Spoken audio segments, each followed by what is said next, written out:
Money boy. Yo. How are you, my to friends? the double T. I'm good. How are you? I'm delightful. I'm feeling vibrant. I've got my second coffee in my possession. Yeah, I'm good.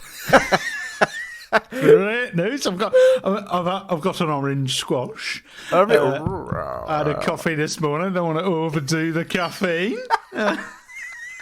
Amazing. Well, this is a special episode because we have once again got ourselves another interview episode, which is so exciting. So, dear listener, welcome to Don't Be a Hero podcast. We are here. We're going to in a very short while, we're going to go and have an interview with Alex Forman, who plays Behemoth in Loki Series 2. And we'll be talking about his career, his acting career, talking about not just about obviously Loki Series 2, kind of what it was like on set, what it was like working with the actors, and also we'll talk about a little about wrestling as well. So he also plays a character called the Barber in the wrestling business, and obviously I'm a massive wrestling fan, so we'll have a little chat.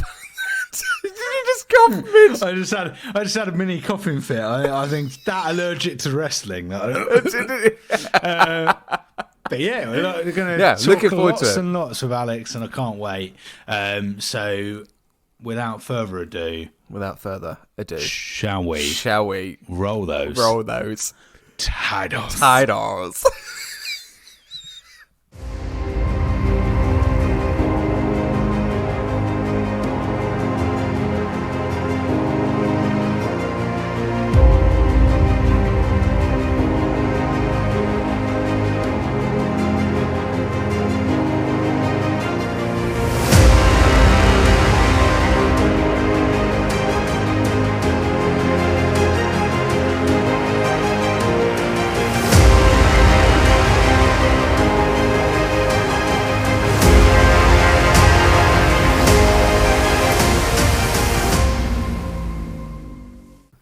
Hello, Alex. How are you? I'm doing very, very well, thank you. Amazing. Welcome to the Don't Be a Hero podcast. Thank you so much for coming on. You are our third interview now, so this is really exciting for us. It's been a new format for about 3-4 months, where we're basically interviewing people from MCU, DC that have been part of the projects, and again, kind of celebrating not just the celebrities. Do you know what I mean? Like, talk about like the big names. It's about really finding the people that are grinding through it, and finding your experiences. But yeah, mate, Alex, tell us a little bit about yourself. So I'm Alex Forman, 32, and I've been a professional actor now since I was graduated from drama school when I was around 22, 23. Feel old now. And yeah, so my journey's been pretty an interesting one. Well, I think a lot of the journey for a lot of early on in my career, did a lot of TIE, a lot of street theatre, anything I could just do and get work. I had to come through it a different way. East 15 wasn't great at setting us up with agents, and they weren't brilliant at like doing us justice with a good showcase. So I didn't get an acting agent straight out of drama school. I had to work my way up to getting a decent agent. Joined with several different ones, and it didn't really work out until in 2017, which was 5 years, nearly 4 or 5 years after I graduated. I finally met this wonderful lady called Lenny Veravides at MSFT Management, and yeah, she sort of, my career started to change with her, my trajectory. You know, she got me some really big theatre jobs, one in Hong Kong playing Big Bob from Fight Club. That was an amazing show, fighting on the rooftops at night, topless with bitch tits, if I can say that. Yeah, and they were like, we don't need to give you the fake bra because you've already got them. I was like, great, okay. And it was, because I'm a bigger guy anyway. So then she started getting me a lot more work in commercials. So I started, my first ever big commercial was for Now TV. I was playing a Mexican wrestler being thrown for like a table by my daughter. That was really awesome because that was 3 days, and it was that. And I think commercials are great for actors because you know, they don't lead to big things, but they're good for experience on set. Just being on a set, being in that world, working with directors, knowing the way of how, like, okay, you know, the light's off now, we stop filming. Okay, Belle's gone, and no, we don't need you right now. You're in the green room. Just learning how the environment works and how the etiquette works and how basically that world works. I've done 13 of them now in a 2.5, 3 year period. So there was a time where big men with beards was in fashion. Yeah, and then I got my first big sort of TV job with for a HBO TV series called The Nevers, which was cast by Nina Gold, who's like a titan. Yeah, she's a titan casting director. She's done like The Crown, Star Wars. So she saw something in me and gave me a part with a couple of lines. And I was in 2 scenes, and I played this sort of massive gang member of part of a huge purist gang. And then we were hurling abuse at the main characters at a funeral. And then we were like arrested and taken into the station and questioned. So that was a really awesome job as a first big tier. I mean, for your first TV job, you're working on a HBO set. Like with Ben Chaplin, and it was awesome. That was really great. And then there was a bit of a break because of the pandemic. But then I got back into doing my sort of like my commercials again. And then in 2022, I booked this Marvel gig. So that was absolutely insane. So that's kind of where my story is as an actor. That's amazing. Yeah. Thank you, Alex. That's great. And I suppose thinking about kind of your early career and the way that you came into it, and it was interesting to hear about you coming out of drama school, but actually the agent, you know, came later, and the success came slightly later on. But what kind of guidance, if you were, you know, 15 years ago now, what guidance would you give to budding actors who are interested in going into the industry?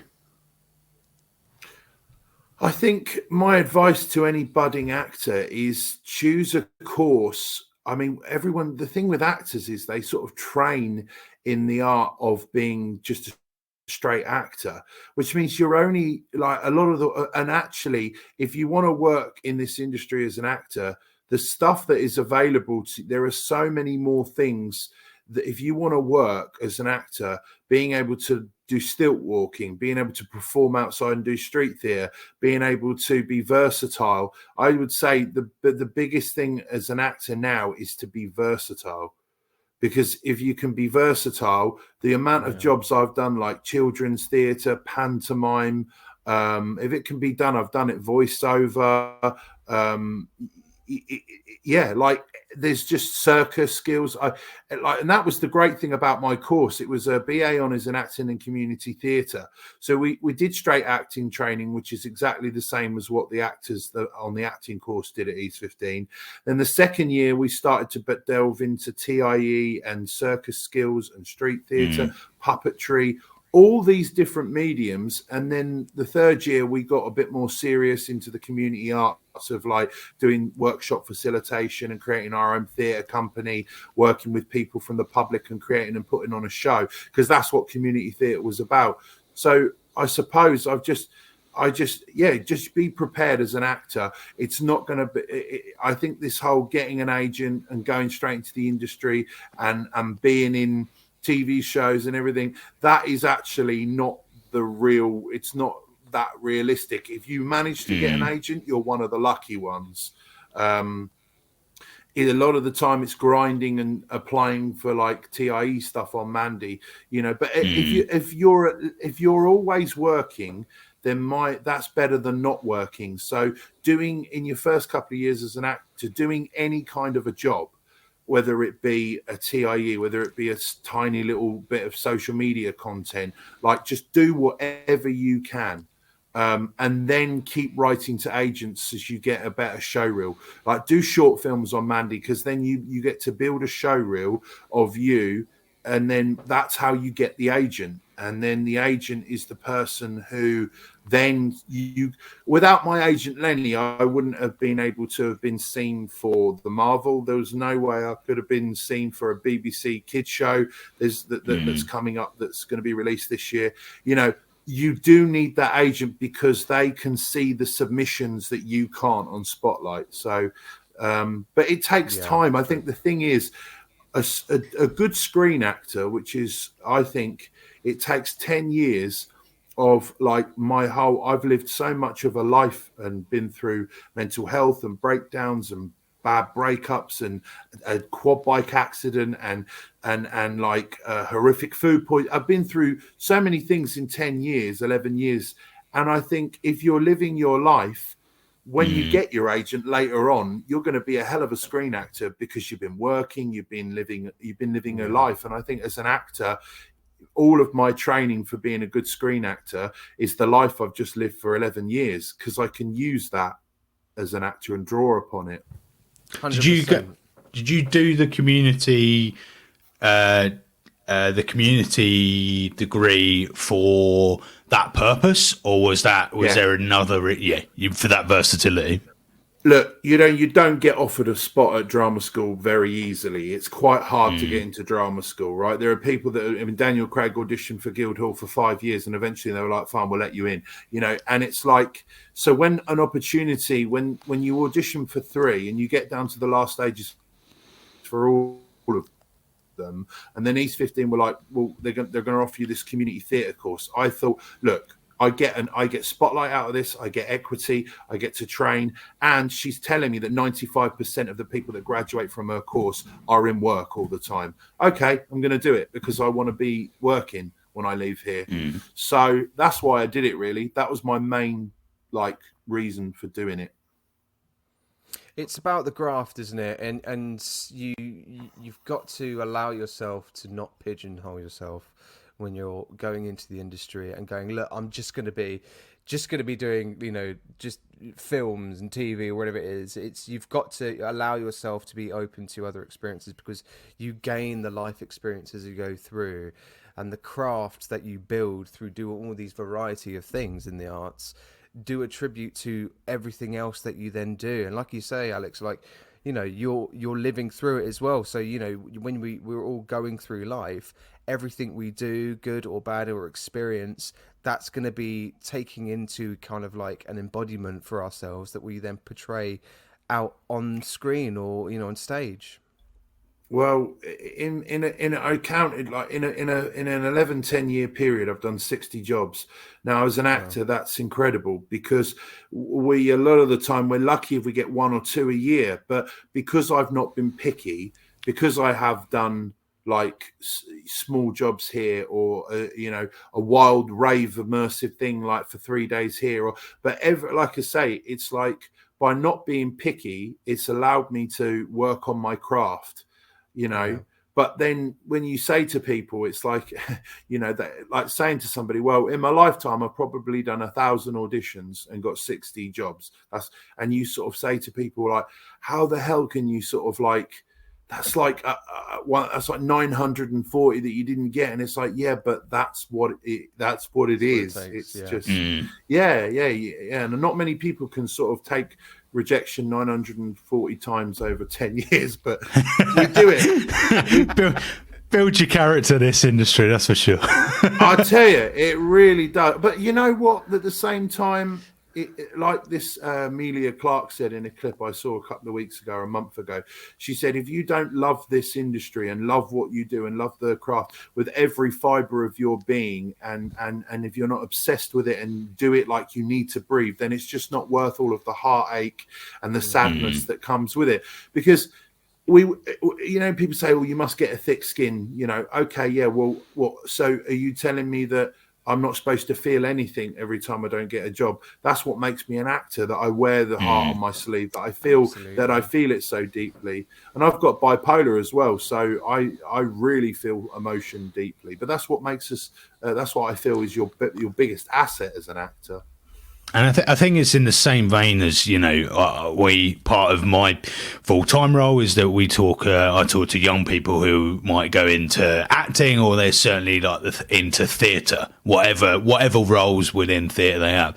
And I go, when I talk to actors and they go, I get really nervous, and I talk about, well, nerves is part of your passion. If you weren't nervous, then actually that worries me, because that means it means very little to you. And I think it's the same with rejection from auditions. You feel, you have to feel that in order to have the passion, in order to feel like, okay, this is right for me, because this is why I'm feeling this way. This is why I have this expression.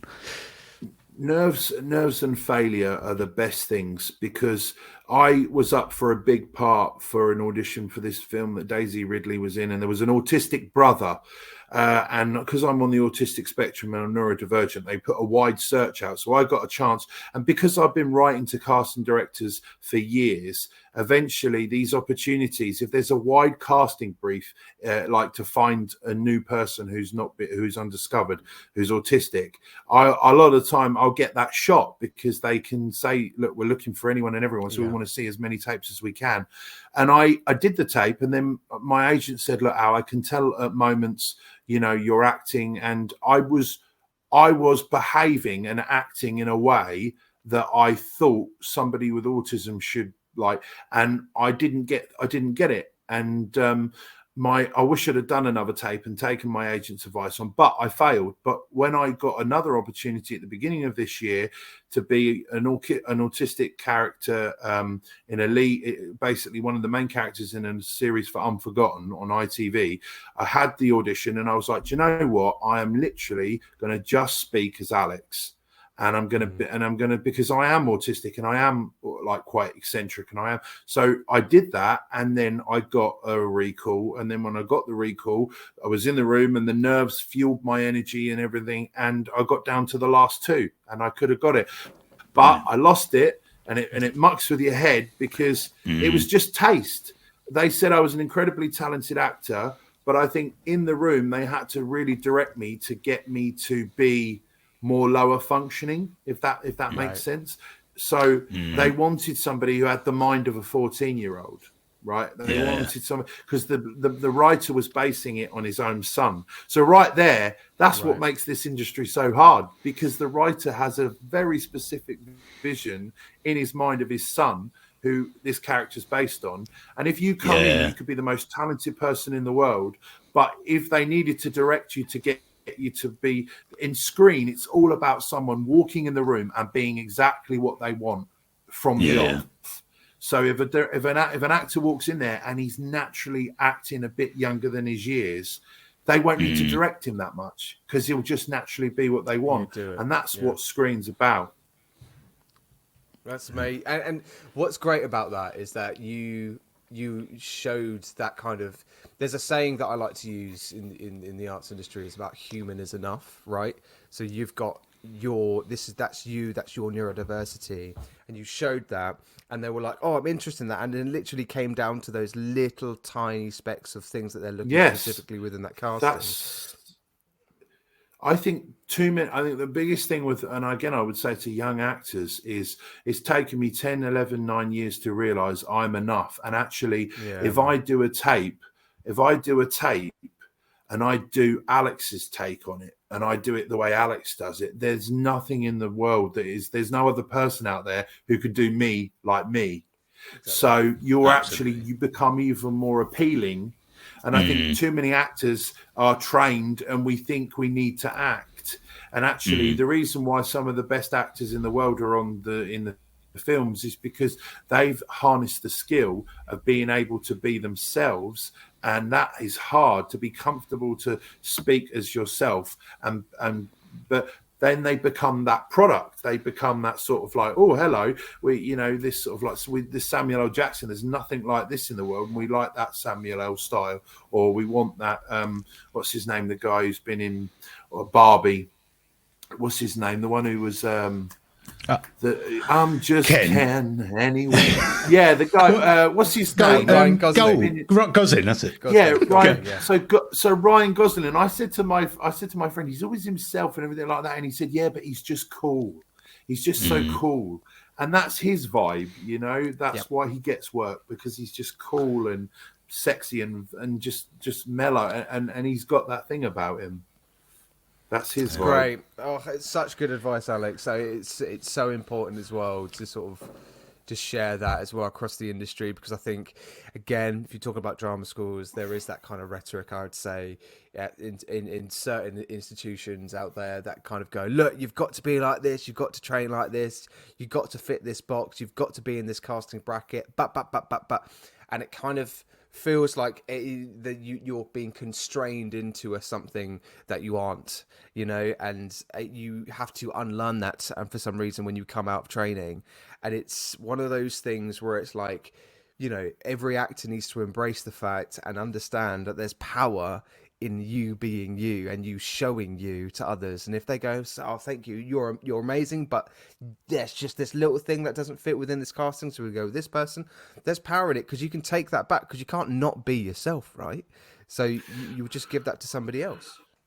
Well, this is going to lead nicely into the Marvel now, because my self-tape and the audition for the Marvel, my friend said to me, Al, look, this is an audition for Marvel. He said, even what's his name camps it up, right? He said, Benedict Cumberbatch makes it a little bit heightened. So he said, it was for this big character who bumps it. So I do this accent, which was originally sort of like a kind of, I suppose, like a Southern American preacher. Like, oh man, like Baloo the Bear. I played Baloo the Bear in the Jungle Book, right? And I was a skin, so it wasn't culturally risky because I was in a skin outfit, right? But I just thought, for the audition, I'm great with voices. I'm going to just do this accent that's really comic book and characterful, and I'm going to be this big brute. And I was just like, hey, clown, you stepped on my foot, man. So I made it like that, and then that is essentially, no one can do what I'm doing there. I'm doing that incredible characterful voice. I'm like wearing a tight t-shirt, and I'm showing my massive shoulders, and I'm just being Alex and showing the best assets that I can do.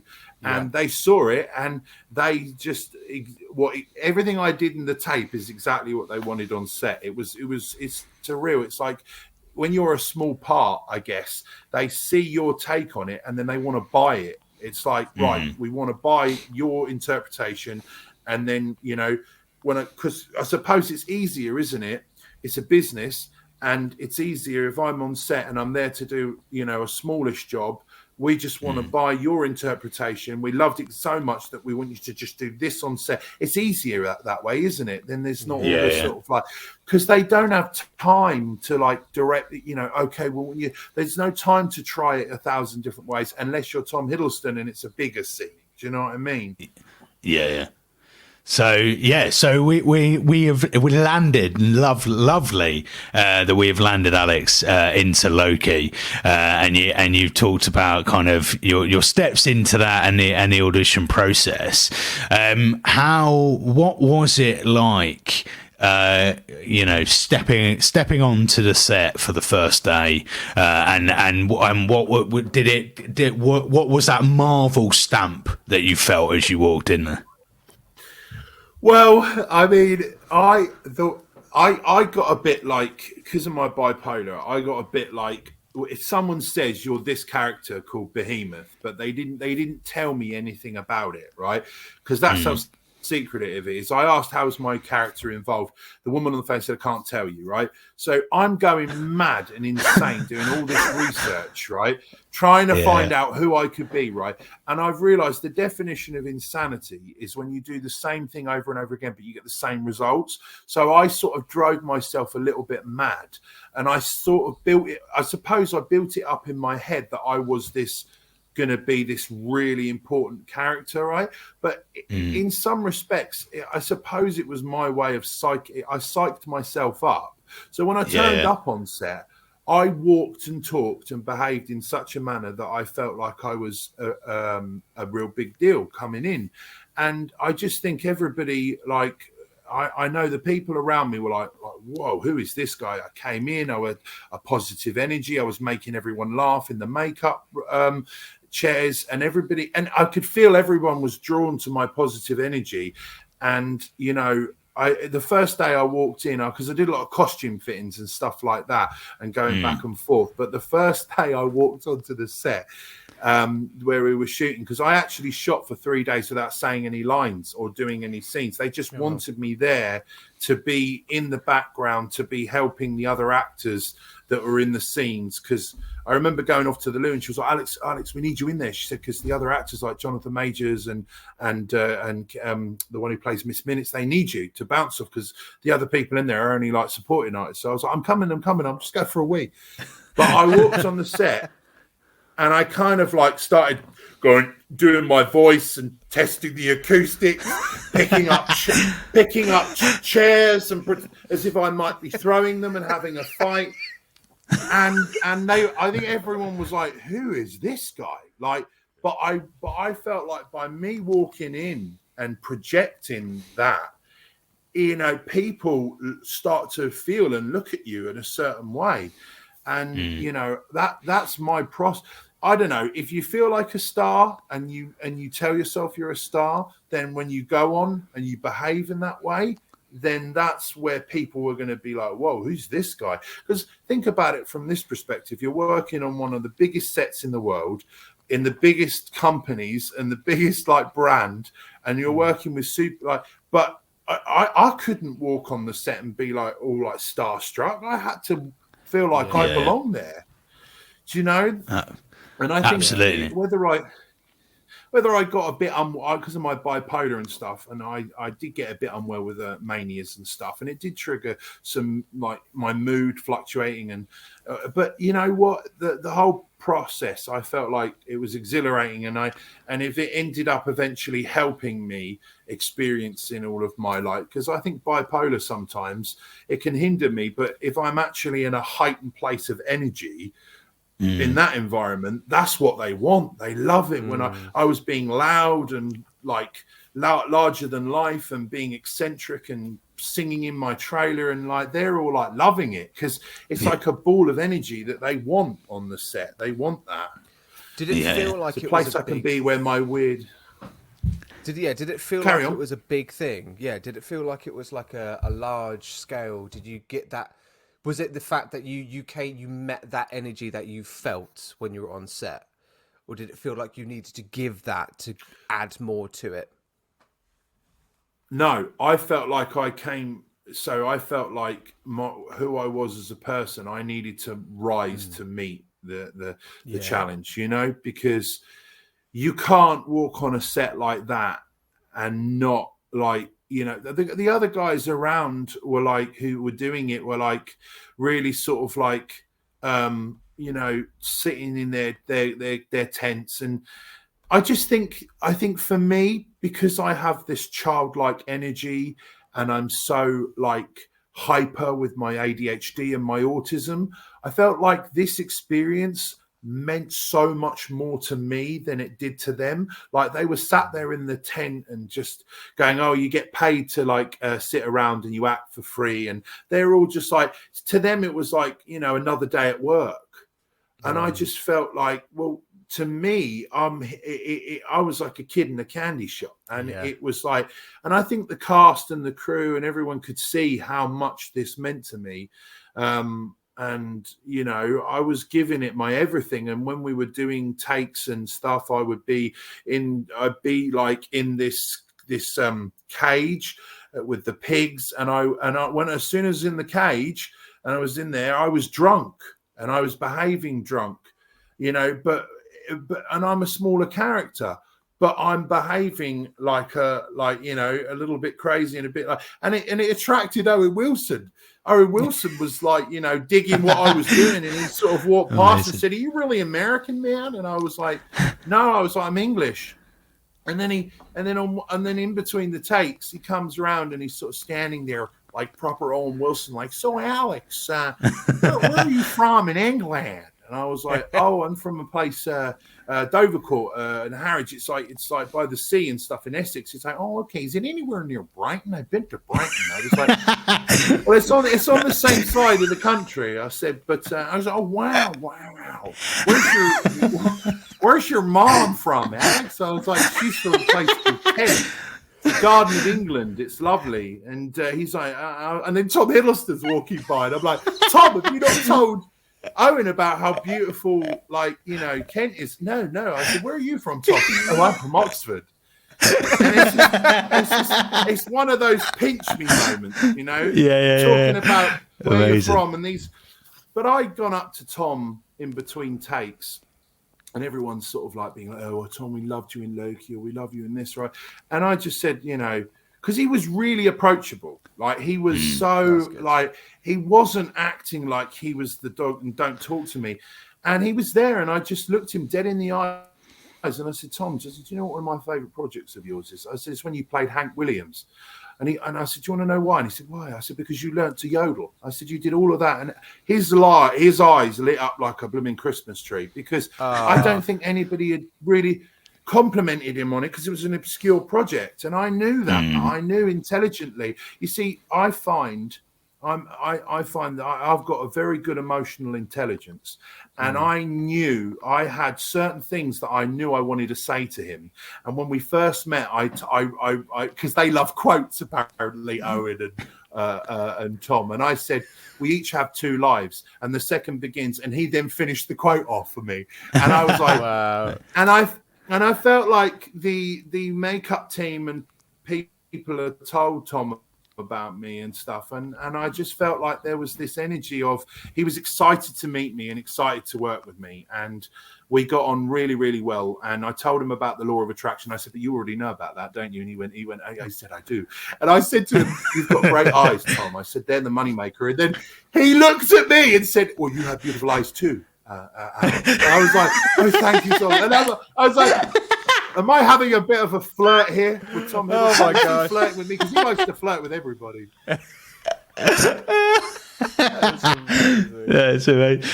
So who? So you just spoke about Owen and Tom. Is there anyone else on set that you were like, oh yeah, they're just fantastic to work with, or in particular? Well, for that? Jonathan Majors was off being in character, just disappearing all the time. Like, I think about the thing with method acting is it's a tremendously selfish venture, because you see, I remember getting off on set and they were like, oh, Alex, they were like, oh, Jonathan, as soon as he gets out the car, he's in character until he goes home. And I thought, well, I'm not having this.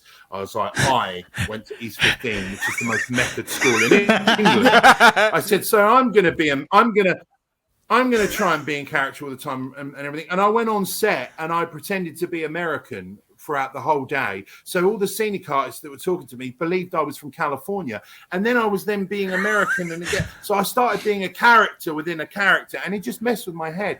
So I was just like, you know what? I was like, let Jonathan do what Jonathan needs to do, right? Because I believe there's a power and there's something strong. And if there's an actor who, like, when I'm on set, and I'm in the world and the environment, right, I will sort of stay in the American accent, and I will be like in between takes and just before a take, I'll be really jolly and drinking. And this is what Christian Bale does, right? But to actually sort of consciously be in the character. I mean, we were there and we could hear this really loud classical music. And I'm going, what's that? And they're going, oh, that's Jonathan. He's got a speaker and he likes to play his music out loud in between takes. And I think, well, what if the crew and all the lighting guys, you know, don't want to hear that classical music while they're trying to have their lunch, or while they're trying, like, you know, it's just invading other. It's like, you know, it's a bit like. I read something recently about Day-Lewis didn't shower or clean himself properly during the shooting of The Crucible. I mean, how selfish to put the other people through, like, having to smell but it's revered in Hollywood because, oh my gosh, we must give him an Oscar for smelling dirty, you know. So there's another classic case with didn't Jared Leto also do exactly a very similar thing for the Joker? It was mental. Like, he was sending, like, the cast used condoms. It's just bizarre. There's a place for method acting. I get that, but certainly personally for me, I think it would, similar to what you mentioned earlier, Alex. It would do my head in to appear on set, be this character all day, and then it's just when do you clock off at that moment, and when your brain is just, and also it does have to be a job. It does have to be a job that you do when that person says action, because otherwise you're taking that home with you, and that's more than it needs to be. I think that there's an insecurity, a major one in especially film actors, and they've got something special and they don't know what it is. So they feel like if they're always in character, they're in control of it. Okay, that's what it is, and they're worried that if they stop doing it, that they'll lose it. Right, that's what it is. And I just think to myself, like, you just got to be confident in yourself and your abilities. That you can, it's like anything. Once you're in the world and you're in the environment, right? But as soon as they give you a break and you step off, you got to relax and have a coffee and have some food and be Alex, right? But then when you're back in the environment and you're on the set for an hour or two, yes, of course, be a little bit American and be like, stumbling around and be in the cab, because that is the period of time where it's great. You can get lost in it and it's suspension of disbelief, right? But why? It seems pointless to me to keep that suspension of disbelief going when you're not in the world anymore. Like, do you know what I mean? Being like that in your caravan, knocking on the door to someone's caravan, and they're like, they've got a bunch of limbs on the table that they're dissecting. I know. I'm all right, thanks, mate. I'm all good. Silly, because I believe that there are Oscar-winning actors out there that have like look at Cillian Murphy. Like, was Cillian Murphy walking around believing he was Oppenheimer? Exactly. No, he wasn't. Yeah. And it was just as good a performance and won the Oscar. So I just think I think it's a very pretentious, selfish thing to do. But what's interesting was Jonathan Majors. You asked about my interaction with the other cast. Jonathan Majors kind of. I had one moment where I was getting a bit overwhelmed with the emotion, and I was sort of like crying with tears of joy. And he just sort of like saw me with a member of staff having my lunch and sort of like said, looked at me as if to say, "Everything all right? You all right, buddy?"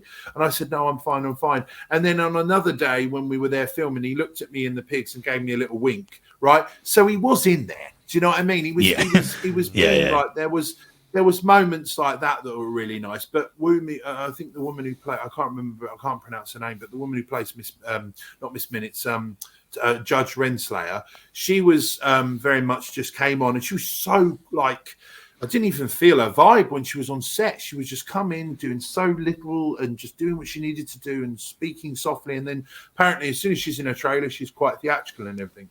But the other actors and stuff, there was the day players, the ones that were the smaller, like the Pennyworth guy and the guy who's the judge. I mean, he was, if anything, that old guy, the one who played the Baron, the drug, he's like, "Timely, I want your invention." He was.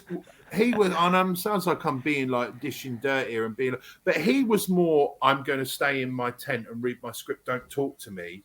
Than Tom Hiddleston. And this is a guy that's done small parts in lots of things over the years, but maybe it's just him. Some people don't like.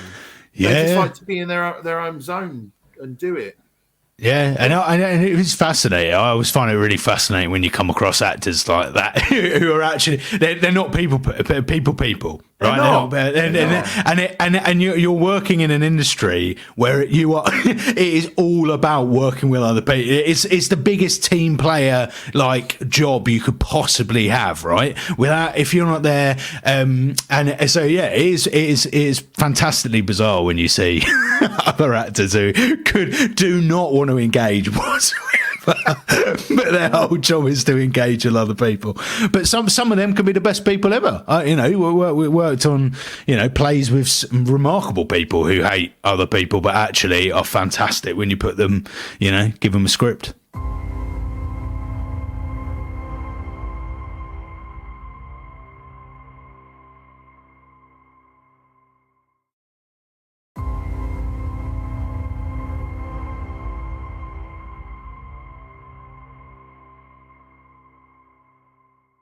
talking about scripts, Alex. So you kind of alluded to this a bit earlier. But so what were you given for Loki? So I'm assuming you didn't get the whole script at all. Well, no, of course not. No way am I allowed to read the whole script because I'm too much of a small character. I mean, I remember my sides.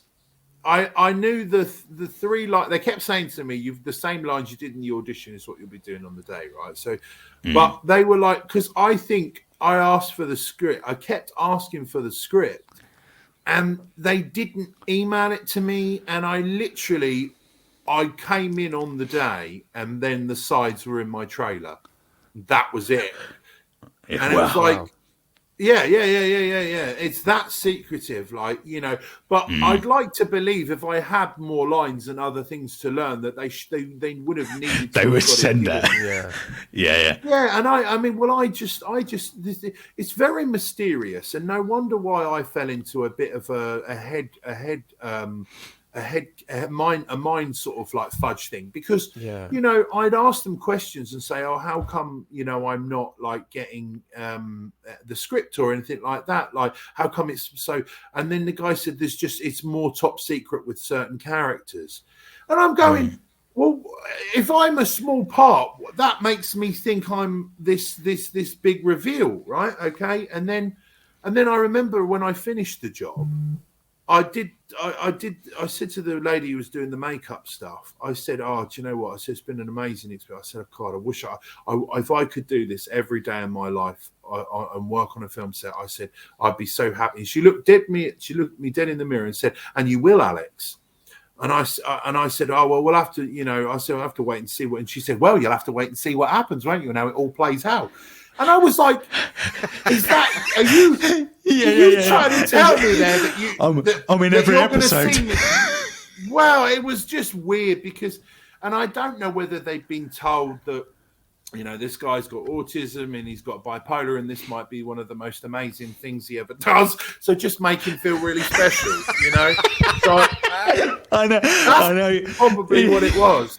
So I'm autistic as well, Alex, right? And I know if someone said that to me, like for the first 10 minutes of just taking it so literally, I'd be like, oh my bloody God, this is it. I'd be like on the phone to my agent, like, Miriam, we don't need to worry ever again. I'm not alone. No, we don't need to worry ever again. Well, the thing with autism is you kind of like, I sort of started creating a dialogue and a storyline in my head that I was a big reveal, or I could be like a character that might come, right? So, and that might not, and I kept reading into all these different things, like, the way, and I looked at the lady who was in charge of base camp and I said, look, I've done stuff before where I've come along, said something, and it's there to make the stars look better. And she just looked at me like this with her eyes and was like, I need to get you a script. And I was like, what? Have I got more in a fight and an action scene and all this stuff? That is such a mindfuck. It is. They were all buggering with my mind. So even to this day, and then when I watched it back, because I built it up in my head that maybe I thought I was going to be a mutant, or am I going to be a tease of some big character that might come back, some fool. And they put me on a box, right, at one moment, and I thought, oh God, I bet I'm going to be like 7'5" or whatever. Well, they put me on the box for the reverse. That was what that was for. So when you watch the clip back, me and Tom, when they didn't put me on the box, that's me on my bare, like in my shoes, and that's him looking at me. And then in the reverse, because they wanted it to look like Tom was looking at somebody really tall, they put me on the box. So, and when you do watch it back, in reality, to me, it's like, okay, I'm a guy, I'm in a bar, just a generic sort of thug and a goon. He bumps into me, and I want to fight, and then he makes me disappear and gets the better of me. To me, it seems like a character is there for that purpose, just for that episode. So I was like, in my mind, it was a bit sort of like gutted. I was sat there going, this is terrible. I'm really angry now, because I believed I was like some tease for something. So, but we're saying this now, Alex. There could, you could be back next year, and you're like, yeah, I've just done a spin-off film. Let's talk about it. We've started off a trilogy for Disney Plus mini series. Yeah, Behemoth returns. You know, I've got some great ideas. I was like, I could be like Victor Creed.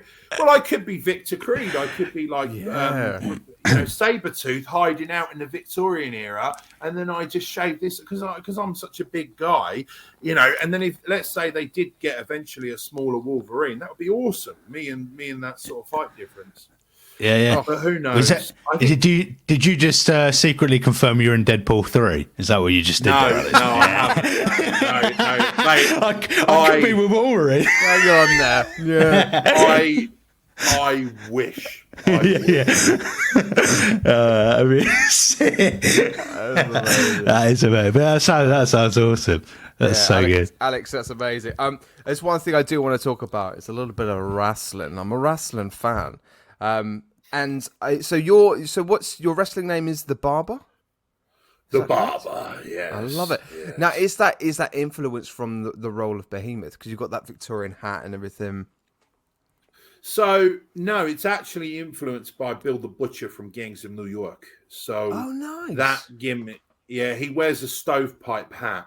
So, and it's very weird that, like, this seems to be a recurring theme through because this is an incredible thing as well. On my vision board was clip images of Bill the Butcher and he's in his jacket, and then talk about attracting what you are and what you visualize and what you bring to your life. My costume and my outfit was of the fashion and the era of what Bill the Butcher would have been wearing. So that coat and the hat. And I just thought I'm dressed like one of my favorite film characters of all time, Bill the Butcher.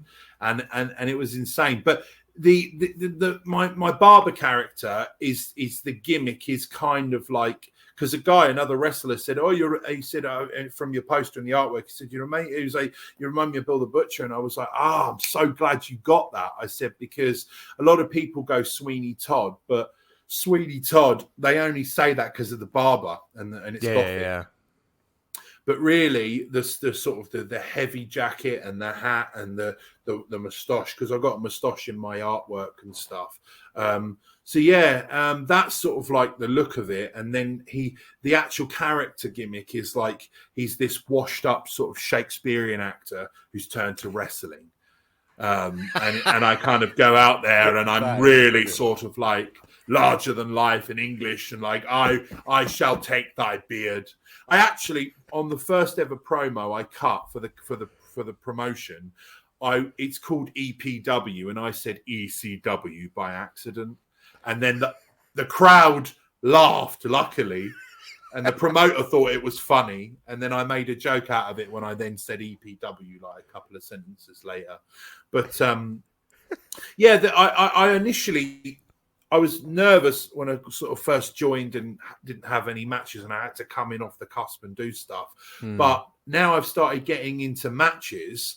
He's made me a babyface and given me like a couple of babyface matches in tag teams, and we've won these tag titles. And I won't lie, I prefer doing the babyface matches because they're really easy. Because I sort of lock up at the beginning, and because I'm the massive monster like goodie, and then overpower them, and then my tag team partner will go in and get his butt handed to him for 4 or 5 minutes. So it's building it up that the crowd are desperate for us to get on top. Then I get tagged in, come in, clean house, big boots, big moves, and then they knock me down like, oh my gosh, he's I've been attacked, and then I quickly get back up and I get them off the corner of the turnbuckle and do the razor's edge and then sort of nice. Finish them off. Yeah, so those matches are really fun because I'm on the side getting the crowd cheered up. And I think the promoter can see that I'm really good at getting the crowd into it. So, but there is a match that we've set up because when you're a heel, you have a lot more to do. It's your job to control the pace of the match. That's how it works in wrestling. So how long have you been wrestling for? Has this been something that's been in tandem through your acting journey, or is it kind of something that's quite new? Yeah, it's not. Well, I'd say I trained for a year and a half, 2 years from 2017 up to the end of 2019. And then I moved to London, so I did it for about 2 years, 2017 to the beginning of 2019. Then when I moved to London for a year, couldn't do it. And then the pandemic happened. And then I kind of, like 4 or 5 years later, I've just got back into it. But I kind of remember, like, it's all still there, like how to take the bumps. It's just picking it back up. But it's I suppose I've also started doing it as well for like a bit of method acting training, because I'm actually writing a TV sitcom at the moment, which is based on the world of British wrestling and mental health. And it's about a guy who has this character called the Barber and his friends called El Beardo, and they're a double act, a tag team double act, but they're also a hilarious character double act in the show. Like, he's trying to get me in the first pilot to come back into the world, and I'm like, no. But he doesn't know that I had the breakdown. He thinks it's because I had a knee injury. And there's just funny clips where I'm like in the supermarket putting stocks of eggs into a basket because I'm still on the diet. And then he like says over the tannoy, Barber, I will find you. I will come for you, because he's being the Mexican luchador, El Beardo. And then he jumps on my back, and like eggs go everywhere, and we're slipping around, and then the products are flying off the shelf. And then I pick him up and get him in a gorilla press and smash him through a flat screen TV. and then the cops turn up, and the cops are like going like, you know, and then he goes, listen, if he wanted to, he could have taken my beard. He could have done more, but he let me live to fight another day. And then the cop was like, okay. And then we're outside. Love it. We get given a fine, and then we're outside the supermarket, and he goes, mate, I'm so sorry. I shouldn't have jumped on your back. And I'm like, no, I'm sorry. I shouldn't have put you through the flat screen. And it's just, it's brilliant. It's very deadpan comedy. It's very much like your Gavin and Stacey, like great storytelling British sitcom, like, but not your taglines, not like Little Britain, not like where the same sort of jokes get recycled every week. It's actually just a funny program with a great story that has these characters like my mum and dad are in it, and they're like this funny, she's neurotic, and my dad's got bird balls and he plays with them in the garden and stuff. And then there's like funny barbers that are from like, Ali Barber, you come in, you're my friend. Like, you know, like they're like, listen, Ali Barber, you're my friend. You don't have to pay for a haircut, but if you want to pay, you pay. And it's just those just funny British characters and with two guys, and it's about wrestling. But the most important thing is having a scene every week that explores mental health and male mental health, and having these two blokes that are wrestlers, very masculine, very manly thing, but they're actually talking about mental health. And obviously it's connected a lot to my journey of mental health. So that's amazing. Yeah. That's what I'm working on right now, so back to the wrestling. It's weird. All of us, this promoter, I've been wanting to get in with this promotion for a while, and he then reached out to me about a toy belt with my toy shop that I run, and I was like, "This is fate. I need to tell him I'm a wrestler," and I did, and he got me to come down, and I went down, and the rest is history. And now I'm like training, and it's great because I'm learning about the terminology. I'm learning about the world. Like, there is a language of how they talk about the matches, like going over, double down, the hot tag. There's a language, how they all talk. And I'm learning about that every time I go out the back and I'm listening to them. So if I can learn the world of the wrestling, it'll inform the writing. So when the fans are watching it, they're like, this is awesome. This is like, must be what it's like backstage. Because fans love that.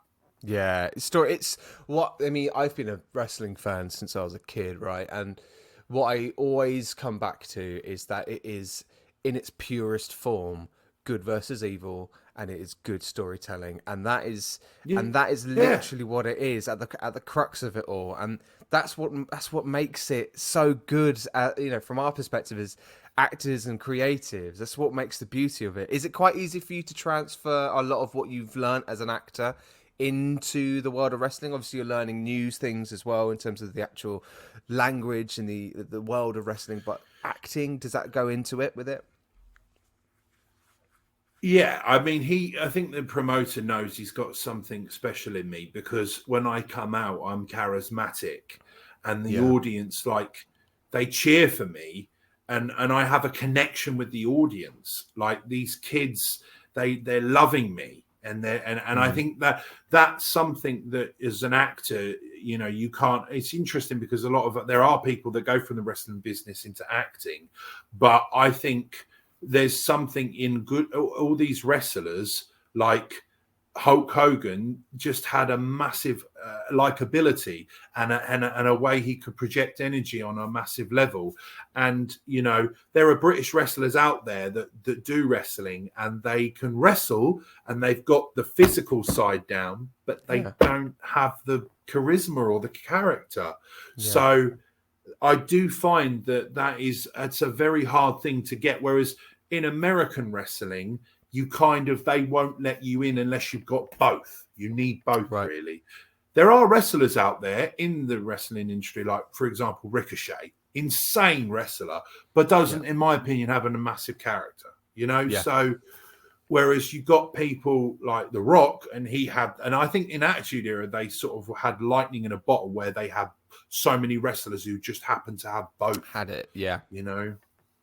And in the Golden Era as well. Yeah, but that's the thing. Like, with those kind of wrestlers, there's all that layered character development that's in there, and that is a part of, like, when you're doing a play or you're learning a TV role, film role. You're getting your character, you're getting your character profile, you're understanding the layers, all that kind of stuff, and then transferring that into wrestling. It's still storytelling. You just then having it's a physical.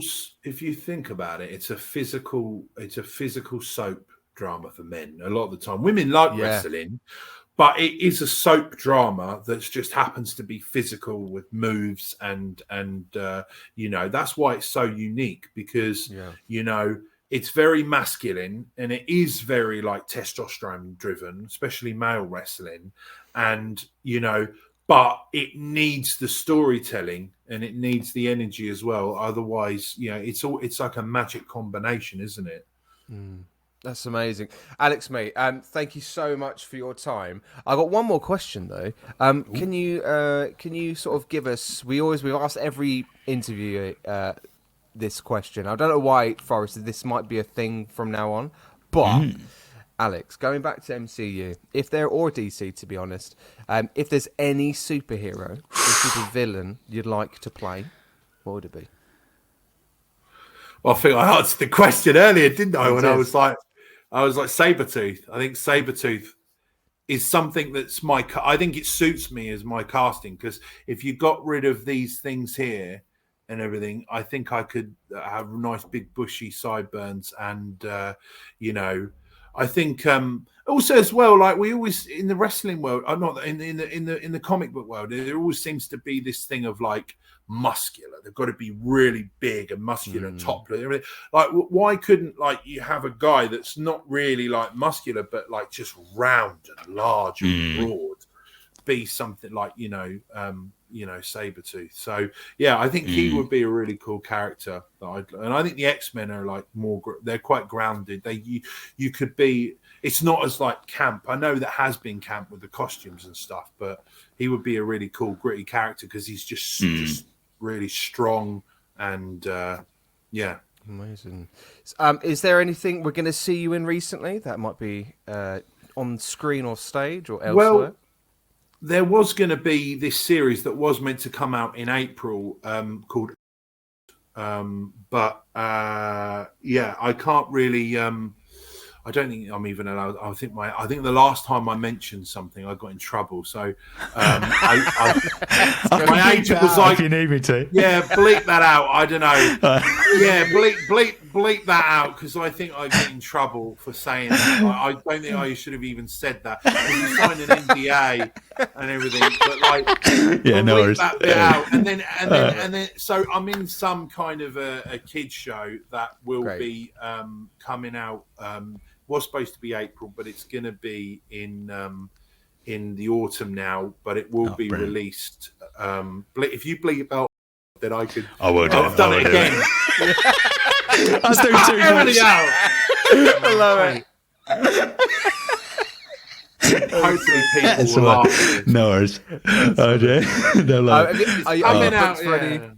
Are you booked for any wrestling shows coming up in the future? I've got a wrestling show on the 27th of April where I went and did a promo, and there was a local sort of lad in Middlesbrough, and we've built that match up. So we're having a tag team match there, like this grudge match, and I'm threatening to take his hair or his beard. Oh. So that's going to be, and there's 2 rings, so they're doing like this war games of war. Oh, that's sick. Amazing. So that should be really cool. I expect I'll be getting involved in that match with the cages. That's going to be really fun. Yeah. Amazing. Awesome. Alex, mate, thank you so much for your time. Thanks, Alex. You're more than welcome, lads. Really enjoyed talking to you. And do come back on. We'll hopefully have you back on at some point to talk about anything new that comes up that you can talk about. And we'll bleep out the stuff that you couldn't. Let's hope in a year or two I get that phone call from the MCU. That'll be lovely. That's it. Oh, brilliant. No, thank you so much, Alex. We'll see everyone next week. See ya. Bye.